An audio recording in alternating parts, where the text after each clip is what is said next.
The committee, thank you for this opportunity. As the chairman mentioned, my name is Augie Tellez. I will only add to the people I'm representing today, the Maritime Trades Department, AFL-CIO, representing approximately 4 million working people in America today. End of written stuff. Too bad those other guys left, because now I wing it. The best presentation so far. I must add my name to those thanking the President and his administration for the executive order on the military to mariner executive order. Now we just have to make sure, as someone said, that there's an industry in which to employ them. As the world's foremost superpower, we've got to project our force to any spot on any given day on this planet. That force has to be maintained, sustained, supplied with all the stuff to do their job and then brought home. That role has fallen on the U.S. Merchant Marine in every conflict since the Revolution, and we've done that job admirably and at times with sacrifice. Sadly, today, the answer to the question as to whether we can recreate that effort is very unclear. We are at a critical time, and to reverse that critical situation, I think it's time for some bold moves. Bold moves, not in the sense that some have proposed that to make them more competitive, we should add foreign workers to do our job on ships, but boldness in the sense that it will create opportunities, untold opportunities for American seafarers in the future. If we are to be able to perform our wartime duties, then we have to be supported in peacetime. And in peacetime, cargo is king, and we rely heavily on preference cargoes. Every day we argue, should it be 75, should it be 50? Are the laws being enforced? Are they being complied with? Let's be bold. Let's apply 100% cargo preference to all government-impelled cargoes across the government. Let every federal agency buy, build, and ship American. End of argument.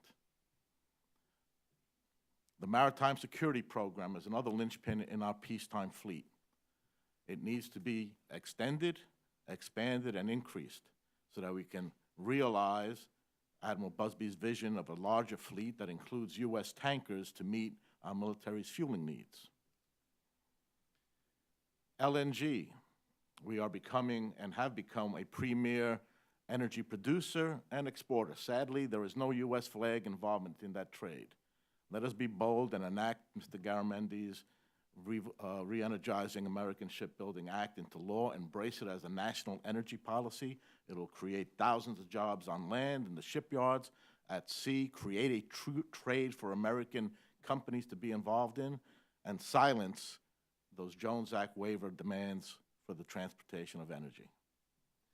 Let us be creative in recapitalization and the utilization of our ready reserve force and the surge fleet. Let us utilize it and man it smartly, operationally, so that we have not 9 men taking care of 3 or 4 ships, but an operational crew that's taking care of them, so that they truly become a ready and a reserve force. So you have a training platform and a manning platform that will answer the question of mariner shortage. Do not be fooled or confused by the number of 200 certificates issued by the Coast Guard. That number has no role in the question of whether we have enough mariners or not. Right now, our wartime requirements are about a little shy of 12,000 folks, 12,000 mariners. We have the capability of reaching back and probably grabbing hold of about 12,000 mariners. Whether each one of those will come to the fight remains a question. We meet our needs if everyone says yes. Those are the bold moves we need to make. There are other things included in all the testimonies, written testimonies, ad valorem tax, this measure, but I think the time is now to make these bold moves. We cannot wait. If we act now, and I believe you have the ability, and in my humble opinion, you have the responsibility, not only to the legacy of all those who sacrificed before, but for the future mariners and for the future security of this nation, to make those bold moves. And someday when you ask me whether we can get the job done, the answer will be a resounding and an indisputable, yes, we can. Thank you.